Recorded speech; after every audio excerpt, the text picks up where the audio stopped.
Aparmışsan ürəyimin sənə qurban kəsim, hicranına mən yanıram, mənə dərman gətir.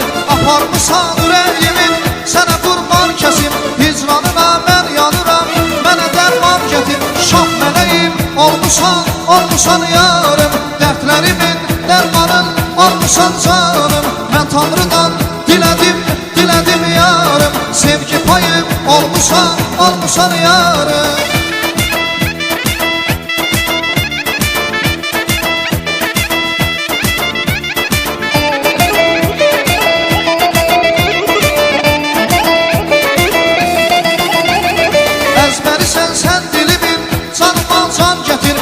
Şahısan bu sevgimin, eşki fərman gətir.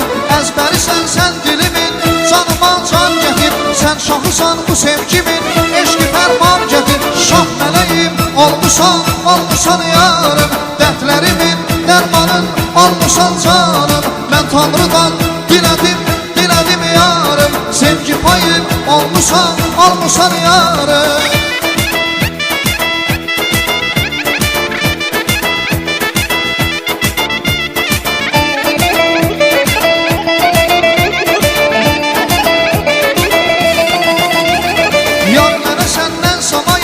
Kimsə lazım deyil, səndən uzaq yar yaşamaq mənim arzum deyil. Yar mənə səndən savayın, kimsə lazım deyil, səndən uzaq yar yaşamaq mənim arzum deyil. Şah mələyim olmuşsan yarım, dərdlərimin dərmanın olmuşsan canım. Mən Tanrıdan dilədim yarım, sevgi payım olmuşsan yarım.